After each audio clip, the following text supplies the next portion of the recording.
تذكر يوما كنت تعانق دمعة الفكر تناجي الله في صبر وترجو رحمة بسم اللہ الرحمن الرحیم۔ السلام علیکم ورحمۃ اللہ وبرکاتہ۔ میں ہوں آپ کا اپنا میزبان حافظ عثمان اور آپ دیکھ رہے ہیں میرا یوٹیوب چینل۔ میں امید کرتا ہوں میرے دیکھنے والے تمام دوست احباب خوش و خرم ہوں گے، اور میں دعا گو ہوں کہ اللہ رب العزت میرے دیکھنے والوں کو دنیا میں خوشیاں عطا فرمائے۔ اگر ابھی تک آپ نے میرے چینل کو سبسکرائب نہیں کیا تو جلدی کریں، چینل کو سبسکرائب کریں، لائک کریں، شیئر کریں اور کمنٹ ضرور کریں۔ خلیفہ ہارون الرشید گزشتہ دور کے ایک خلیفہ گزرے ہیں جو بڑے ایماندار اور صلاۃ و صوم کے پابند تھے۔ خلیفہ ہارون الرشید صلاۃ اور صوم نماز کے پابند تھے، ہر وقت نماز پڑھا کرتے تھے۔ اور ایک دن ان کے دل میں یہ بات آئی کہ آج جمعے کا دن ہے، کیوں نہ آج جامع مسجد کے اندر جا کر نماز جمعہ امام کے پیچھے پڑھی جائے۔ خلیفہ ہارون الرشید نے جمعے کی تیاری کرنا شروع کر دی۔ جمعے کا وقت ہونے کے قریب تھا کہ آپ باہر نکلے اور مسجد کی طرف روانہ ہو گئے۔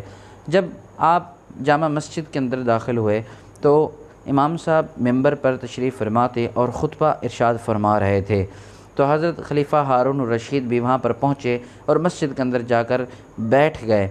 تو قاری صاحب امام صاحب بڑے جلال میں تھے، انہوں نے خلیفہ ہارون الرشید پر اٹیک کرنا شروع کر دیا۔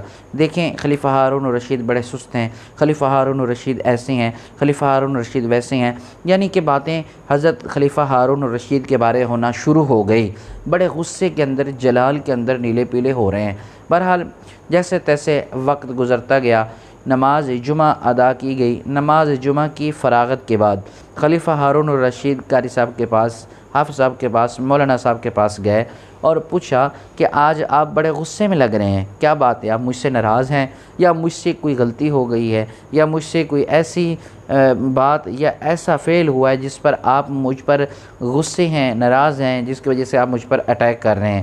تو قاری صاحب نے، امام مسجد نے، حافظ صاحب نے، مولانا صاحب نے فرمایا کہ میں آپ پر غصے کیوں نہ ہوں، ہر طرف سے، ہر صوبے سے، ہر سائڈ سے آپ کی شکایتیں مجھے موصول ہو رہی ہیں۔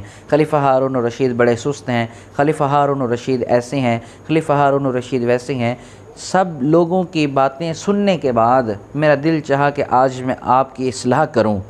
تو خلیفہ ہارون الرشید نے کہا، میں آپ کو فرعون نظر آتا ہوں؟ میں فرعون ہوں؟ تو قاری صاحب نے، امام مسجد نے، مولانا صاحب نے کہا کہ آپ کو فرعون کس نے کہا ہے؟ میں نے تو آپ کو فرعون نہیں کہا، فرعون آپ کو کس نے کہا ہے؟ تو خلیفہ ہارون الرشید نے کہا، اگر ہم قرآن پاک کی تلاوت کریں، سورۃ طٰہٰ کے اندر اللہ رب ذوالجلال نے حضرت موسیٰ کلیم اللہ کو حکم فرمایا، موسیٰ جا فرعون کی طرف اور جا کر اس سے نرم لہجے میں بات کرنا، تلخ لہجے میں بات نہ کرنا بلکہ نرم لہجے میں بات کرنا، اس کو نرم لہجے سے دین اسلام کی اہمیت سمجھانا۔ تو حضرت موسیٰ کلیم اللہ کو اللہ رب العزت کیا حکم فرما رہے ہیں؟ بات کرنی ہے تو نرم لہجے سے بات کریں۔ تو اگر ہم بھی کسی کے ساتھ گفتگو کریں تو نرم لہجے سے بات کریں۔ اگر کسی کی تقریر اور اگر کسی کی انسلٹ کرنی ہے، کسی کو کوئی طعنہ دینا ہے تو پھر بھی نرم لہجہ استعمال کریں تاکہ آگے والا سن کر اس کو تکلیف نہ ہو، وہ پریشان نہ ہو۔ کہتے ہیں جو سمجھدار لوگ ہیں، جو عقل مند لوگ ہیں، کہتے ہیں کہ تلواروں سے انسان کئی ملک فتح کر لیتا ہے۔ تلوار کے ذریعے، ظاہر ہے وہ تلوار ہے، اگر انسان اس کو چلائے گا، اس کے زور پر انسان کئی ملک فتح کر لے گا۔ تلواروں کے زور پر کئی ملک فتح ہو سکتے ہیں، لیکن زبان کی زور پر کئی دل فتح ہو سکتے ہیں۔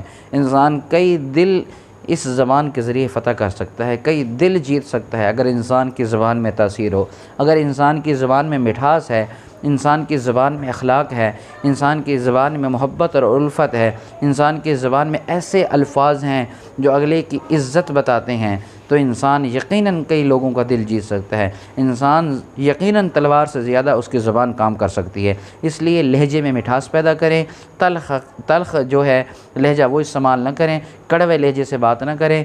کسی سے بات کریں تو اس کو اپنا بنا لیں، لہجہ ایسا استعمال کریں۔ میں دعا کرتا ہوں اللہ تبارک و تعالی مجھے، آپ کو، ہم سب کو عمل کرنے کی توفیق عطا فرمائے۔ السلام علیکم۔